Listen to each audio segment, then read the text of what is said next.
अस्सलाम वालेकुम, यासीन आपके साथ हाजिर है इस मॉर्निंग ब्रीफिंग में।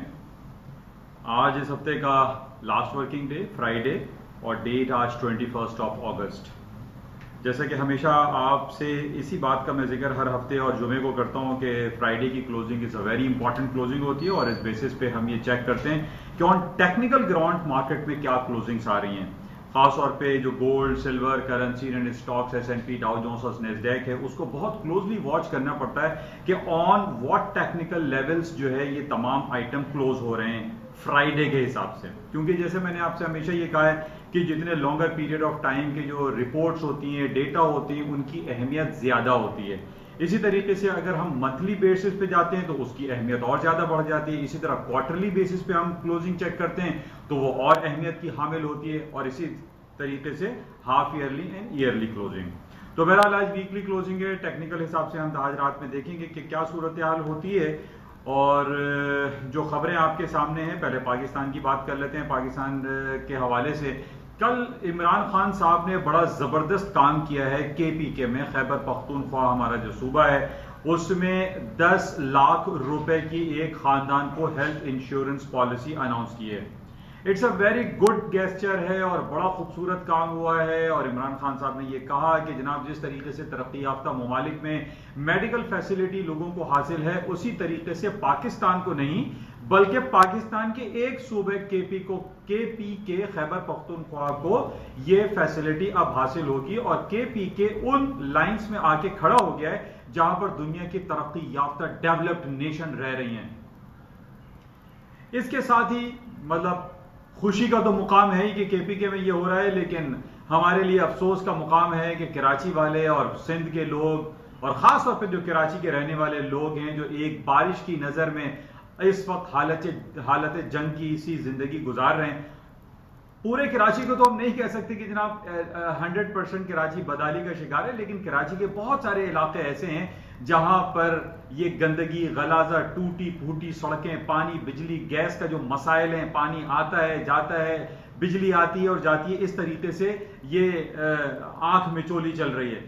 तो बहरहाल इस हवाले से हम ये देख रहे हैं कि KPK में तो बहुत ज्यादा तरक्की हो रही है। इमरान खान की हुकूमत वहां पर पहले भी थी PTI की, उसके बाद अभी कंटिन्यूएशन में है और वहां बहुत अच्छे काम हो रहे हैं। बस रैपिड ट्रांसपोर्ट सिस्टम भी वहां पर खुल गया है। 10 लाख रुपए के लोगों को हेल्थ इंश्योरेंस कार्ड मिल रहा है, सड़कें बन रही हैं, ब्रिजेस बन रहे हैं, तमाम सब फैसिलिटीज जो है हम देख रहे हैं KPK में ही हो रहा है। कराची में क्या हो रहा है, सिंध में क्या हो रहा है? कुछ भी नहीं हो रहा है। सिर्फ एक दूसरे को मार रहे हैं, लड़ रहे हैं और सिर्फ ये कहा जा रहा है कि जनाब हम सिंध को बंटवारा नहीं होने देंगे, सिंध को टूटने नहीं देंगे। तो हम तो सिंध के टूटने की कभी कोई बात कर ही नहीं रहा है। हम तो ये कह रहे हैं कि भाई ये बल्दियाती निजाम को बेहतर कर दें, ये जो गटर नाले, पानी, बिजली, गैस के मसाइल हैं, टूटी फूटी सड़कें हैं, इनको बेहतर कर दें। तो बहरहाल हम सिर्फ अफसोस का इजहार कर सकते हैं कि इमरान खान साहब PTI की हुकूमत है, बहुत जबरदस्त काम हो रहा है KPK में, लेकिन सिंध में जो कि पाकिस्तान पीपल्स पार्टी की हुकूमत है, हम इनसे दरख्वास्त कर सकते हैं, इल्तिजा कर सकते हैं, इस्तेदा कर सकते हैं कि भाई पीपल्स पार्टी वाले लोगों, कराची को और पूरे सिंध को भी कुछ नवाज दें। यहां पर भी स्कूल, कॉलेजेस, हेल्थ सेक्टर यहां पर भी खुल जाएं, यहां पर भी हॉस्पिटल खुल जाएं, यहां पर भी 10 लाख रुपए का हेल्थ इंश्योरेंस एक आम आदमी को मिलना शुरू हो जाए तो क्या बात है। लेकिन बहरहाल हमसे दुआ कर सकते हैं और इस्तेदा कर सकते हैं मुराद अली शाह साहब जो कि वजीर आला सिंध हैं कि वो पाकिस्तान के इस बड़े सूबे जो कि पूरे पाकिस्तान को कमा के देने वाला एक शहर कराची है, इसके साथ भी कुछ इंसाफ का काम किया जाए। ये हमारी दुआ और इनसे दरखास्त है। बहरहाल कुछ रिपोर्टें हमारे पास पाकिस्तान की FDI के हवाले से बड़ी जबरदस्त। फॉरेन डायरेक्ट इन्वेस्टमेंट के पिछले जुलाई के महीने में पाकिस्तान में 61% फॉरेन डायरेक्ट इन्वेस्टमेंट हुई है, जिसकी वजह से रिफ्लेक्शन हम देख रहे हैं कि कराची स्टॉक एक्सचेंज में तेजी आ रही है और 40,000 के करीब मार्केट चल रही है। इस वक्त हम देख रहे हैं तकरीबन 100-150 point Karachi stock exchange minus में है। लेकिन ओवरऑल हमारे पास खबर अच्छी है कि foreign direct investment it's a good gesture है कि पूरी दुनिया का जो इन्वेस्टमेंट है पाकिस्तान में आई है। और कल भी मैंने आपसे कहा था कि पाकिस्तान के अंदर जिस तरीके से हमारे रिजर्व्स बढ़ रहे हैं, हमारे पास जिस तरीके से लोगों ने जो रेमिटेंसेस भेजी हैं वो एक रिकॉर्ड सतह पर पाकिस्तान के अंदर remittances I, that is a very good gesture है और पाकिस्तान के हालात इन बेसिस पे बहुत अच्छे हो सकते हैं। और ये भी हम देख रहे हैं कि इमरान खान साहब जो हाउसिंग सेक्टर के हवाले से बयान दे रहे हैं और कोशिशें कर रहे हैं कि पाकिस्तान में हाउसिंग सेक्टर को बहुत ज्यादा इसकी वजह से प्रमोशन मिल रही है। इसके साथ ही आज हमारे पास ये खबर है कि एमसीबी बैंक जो है उसकी अर्निंग बड़ी जबरदस्त आई है, एक साल का 29% इसके रेवेन्यू जनरेशन और ईपीएस में इजाफा हुआ है, दैट्स वेरी गुड। तो इसके अलावा डिफरेंट शेयर्स हम देख ही रहे हैं कि केसी में टीआरजी है, वेव्स हैं और बाकी जो पीएसओ इनके शेयर्स में थोड़ी तेजी, अच्छे हालात दिखाई दे रहे हैं। अच्छा, बहरहाल पाकिस्तान की एक और अच्छी न्यूज है, एक दुनिया की Standard and Poor's rating agency है, जिस तरीके से फिच है, मूडीज हैं, इसी तरीके से Standard and Poor's rating agency है, उसने पाकिस्तान को स्टेबल करार दिया है, पाकिस्तान की इकोनॉमी को स्टेबल कहा है, जो कि बहुत बेहतर है। और इसकी बेसिस पे हम ये कह सकते हैं कि कराची स्टॉक एक्सचेंज में पाकिस्तान स्टॉक पीएसएक्स इंडेक्स में मजीद इजाफा हो सकता है।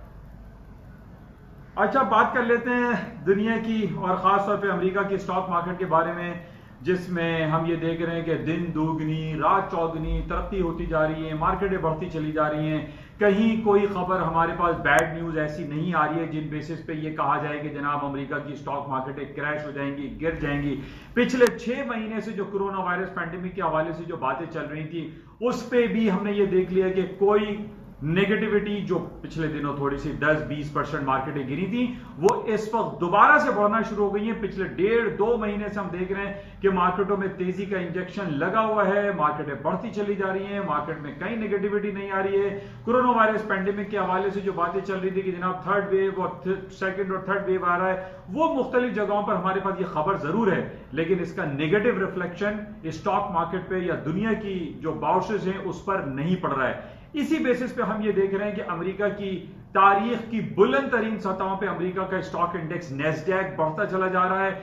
डेली बेसिस पे मार्केट 1 से 2% प्लस हो जाती है। आज भी हम ये देख रहे हैं 11,522 की तारीख की बुलंद तरीन सतहों पे नेस्डैक की मार्केट चल रही है।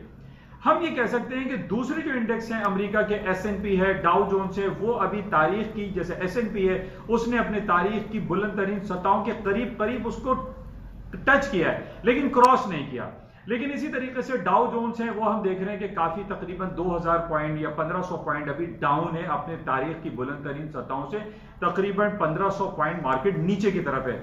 उसकी बेसिक वजह देखिए समझने की जरूरत यह है, जैसे मैं बारहा पहले भी आपसे ये जिक्र कर चुका हूं कि इस कोरोना वायरस पैंडेमिक में अगर किसी 2 सेक्टर ने कामयाबी ली है, पैसे कमाए हैं, तो वो एक है telecommunication, computer industry, mobile industry जो कि टेक इंडस्ट्री कहलाती है। इसकी 65% शेयर्स नेस्डैक में शामिल हैं, जिसके अंदर आपके सामने है कंप्यूटर इंडस्ट्री से रिलेटेड तमाम 65% है।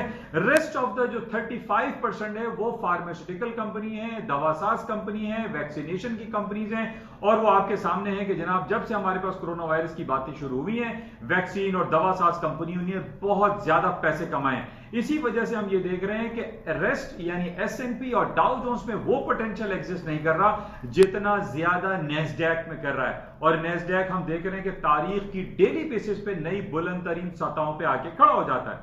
अच्छा, इससे पहले मैंने आपसे ये कंपैरिजन भी किया था कि गोल्ड की कीमतें भी इन्हीं बेसिस पे ऊपर की तरफ जा रही हैं। गोल्ड की कीमतें ऊपर जाने की वजह एक जियोपॉलिटिकल नेगेटिव सिचुएशन है जो कि काफी अरसे से आप देख रहे हैं कि चाहे वो हांगकांग हो, कश्मीर हो या इसराइल और मुत्तहदा अरब इमारात के दरमियान जो मुफाहमती और तिजारती और सिफारती ताल्लुकात शुरू हुए हैं, इसके खिलाफ बहुत ज्यादा लोगों ने चहमगोइयां भी की थी। लेकिन बहरहाल सऊदी अरब ने बहुत अच्छा मौक़िफ़ इख्तियार किया और उसने ये कह दिया कि जब तक फलस्तीन का मसला हल नहीं हो जाता हम इसराइल को कबूल नहीं कर सकते।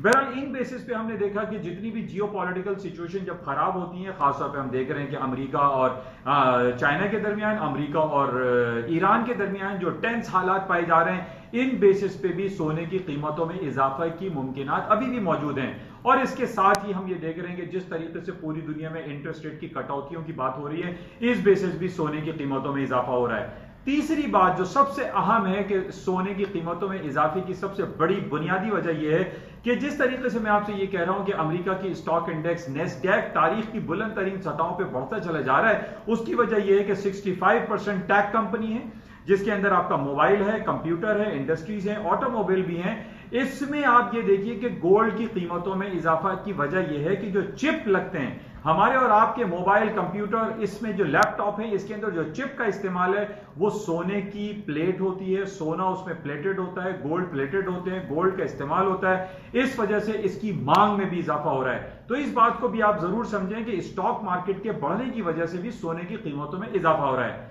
तीसरी और चौथी बात जो इंपॉर्टेंट है, जो कि पहले भी मैंने आपसे कही थी, कि टेक्निकल ग्राउंड को जरूर मलूज़े खातिर रखा करें।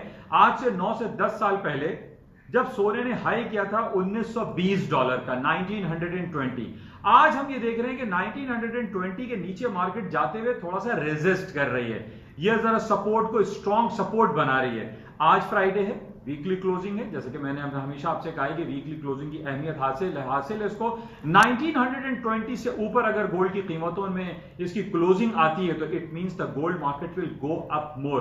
तो ऊपर जाने का पोटेंशियल एग्जिस्ट करता है टेक्निकली एंड प्लस जो मैंने आपको जियोपॉलिटिकल और सारी जो स्टॉक के हवाले से बात बताई, इन बेसिस पे गोल्ड की कीमतों में मजीद इजाफा देखा जा रहा है। और इसके साथ साथ सिल्वर की मार्केट भी आपके सामने है। इवन कि कॉपर जो कि एक इंडस्ट्रियल आइटम कहलाता है, उसने तकरीबन 2-2.5 साल का हाई कर दिया है। 3.01 पाउंड पर डॉलर पर पाउंड के हिसाब से जो है कॉपर की मार्केट चल रही है। कॉपर ऊपर जा रहा है, सोना है, सिल्वर है आपका, इसके अलावा पैलेडियम, प्लैटिनम है, तमाम जो जितने भी आपके प्रेशियस मेटल्स हैं या आपकी जो ये सेफ हेवन्स कहलाते हैं, इनकी मार्केटों में जबरदस्त इजाफा हो रहा है। और इसकी वजह से हम ये कह सकते हैं कि नेस्डैक की मार्केट जो बढ़ती चली जा रही है। तो बहरहाल ये बड़ा इंपॉर्टेंट है, आप एक दूसरे चीजों को रिलेट करके इसको अपने पोर्टफोलियो को मैनेज करें तो आई फील कि आप ज्यादा बेहतर प्रोडक्टिव रिजल्ट्स हासिल कर सकते हैं। अच्छा, इसके साथ ही आज बड़ी इंपॉर्टेंट एक सिलसिला है और वो है that is Chinese yuan. Chinese yuan ने आज तकरीबन कई सालों का लो कर दिया 6.90। हालांकि पिछले दिनों हमने ये देखा था कि 7.20 तक चाइनीज युआन वीकर साइड पे चला गया था। आज तकरीबन 300 बेसिस पॉइंट हम देख रहे हैं कि चाइनीज युआन जो है वो स्ट्रॉन्गर साइड पर आ गया है। और उसके अगेंस्ट में हमने कंपैरेटिवली ये देखा है कि डॉलर इंडेक्स की मार्केट थोड़ी ऊपर आई है। डॉलर मार्केट थोड़ी सी ऊपर गई है, चाइनीज युआन स्ट्रांग हुआ है, डॉलर भी स्ट्रांग हुआ है, यानी दोनों आइटम जो है वो स्ट्रांग हो रहे हैं। लेकिन कंपैरिजन में हम ये देखेंगे कि चाइनीज युआन ज्यादा स्ट्रांग हुआ है, यूएस डॉलर इतना स्ट्रांग नहीं हुआ है। इसके अगेंस्ट में हम देख रहे हैं कि जापानीज येन है, स्विस फ्रैंक और स्टर्लिंग एंड यूरो की मार्केट भी थोड़ी सी डाउन हुई है। लेकिन अभी भी जो पोटेंशियल एग्जिस्ट कर रहा है वो स्टर्लिंग एंड यूरो की मार्केट को बाय करके चांस लेना चाहिए, सेलिंग नहीं करनी चाहिए। मार्केट में पोटेंशियल है, डॉलर इंडेक्स मजीद डाउन पर आ सकता है। और उसकी वजह मैंने आपको बताई कि जिस तरीके से हम वेट कर रहे हैं पिछले 15-20 दिनों से कि डीबेसमेंट ऑफ करेंसीज हो रही है, billions and trillions of dollar के स्टिमुलस पैकेजेस अनाउंस होने वाले हैं। इन बेसिस पे हम ये कह सकते हैं करेंसी अपनी कदर कीमत अक्रॉस द बोर्ड खोने वाली है। कल भी मैंने आपको एक आर्टिकल बताया था, स्काई ब्रिज फंड है दुनिया का एक, जिसको हम फंड ऑफ फंड्स कहते हैं, स्काई ब्रिज, उसने भी कल अपनी तज्जियाती रिपोर्ट में यह कहा था कि इतने billions and trillions of dollar की करेंसी को छापने की वजह से गोल्ड की कीमतों में इजाफा हो रहा है। और उसकी वजह यही है कि करेंसी की डीबेसमेंट हो रही है, करेंसी अपनी कदर कीमत को खोती चली जा रही है। तो बहरहाल ये चीजें अभी तक इंटैक्ट हो रही हैं और इसको आप जरूर चेक में रखें कि what is happening behind these all, कि जनाब ये billions and trillions of dollar के जो पैकेजेस अनाउंस हो रहे हैं इसका डॉलर की मार्केट पर क्या इफेक्ट पड़ेगा और प्लस अमेरिका और पूरी दुनिया की स्टॉक मार्केट इसको किस तरीके से लेती है। बहरहाल इसके साथ ही जो अच्छी बात हमारे पास 2 दिन कबल आ गई थी, जो कि मैंने कल आपसे शेयर भी की थी, कि सऊदी अरब ने अपना 2 टोक फैसला सुना दिया है कि जब तक फलस्तीन का मसला हल नहीं होगा वो इसराइल को कबूल नहीं करेगा। और यही पाकिस्तान का भी फैसला है और हम सब की ये इस्तेदा है पूरे इंटरनेशनल प्लेटफॉर्म से कि जनाब फलस्तीन है, इस कश्मीर है, इन तमाम मसलों को जल्द अज जल्द हल करना चाहिए। कोई ऐसा लॉ पास होना चाहिए यूनाइटेड नेशन के प्लेटफॉर्म से कि जल्द अज जल्द इन तमाम इलाकों में एक जो अमन और शांति है वो यहां पर बरकरार होनी चाहिए। अच्छा, कल तेल की मार्केटों में थोड़ा सा मूव थी, ऑयल की मार्केट थोड़ा सा डाउन साइड पे आई, लेकिन मैंने जैसे पहले भी आपसे कहा था कि ऑयल की कीमतों में तेजी ही दिखाई दे रही है। और जिस तरीके से 41 का टेक्निकल लेवल मैंने आपसे जिक्र किया हुआ है, 41 से ऊपर आप ऑयल को बाय करें। जिस तरीके से पूरी दुनिया की स्टॉक मार्केटें बढ़ रही हैं, रीओपनिंग की बात भी हो रही है, कहीं कोरोना वायरस की बातें हो रही है। कोरोना वायरस मैंने आपसे कहा था, कोरोना वायरस के बेसिस पे अब हम ये इंडिकेट नहीं करेंगे कि जनाब स्टॉक मार्केट क्रैश हो जाएंगे, गिर जाएंगे। Corona virus is a old chapter.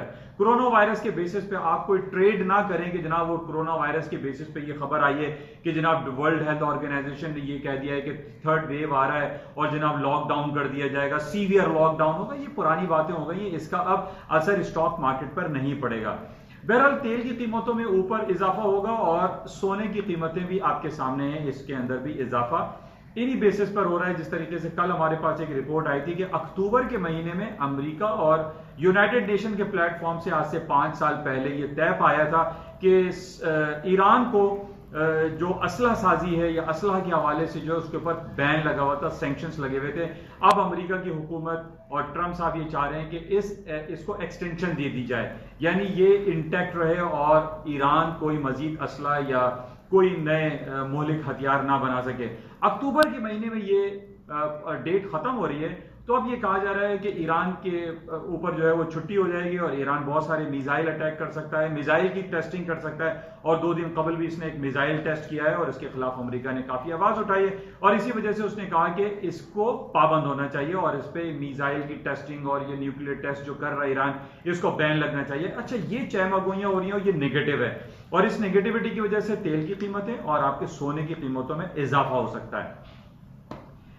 बहरहाल ये कुछ खास खबरें थी और इसके अलावा बड़ी इंपॉर्टेंट, कल भी मैंने आपसे जिक्र किया था कि अमेरिका की सबसे बड़ी कंपनी बन चुकी है एप्पल, जो कि 2000 अरब डॉलर के बेंचमार्क को क्रॉस कर गई है। आज भी इसका जो मार्केट कैपिटलाइजेशन है वो 2.02 ट्रिलियन ऑफ डॉलर हो चुका है। तो इट्स अ जायंट कंपनी, बहुत बड़ी कंपनी हो गई है और जिसको एक जमाने में हम बहुत सारे बैंकों भी के बारे में कहते थे टू बिग टू फेल।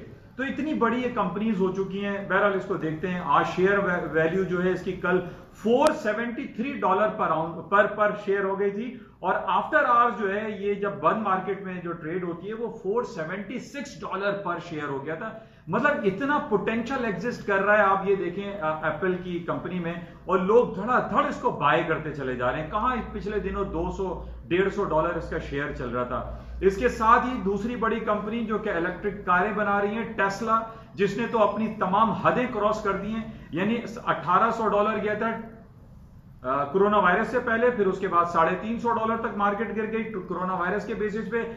आज इसकी मार्केट $2021 पर शेयर तक पहुंच चुकी है।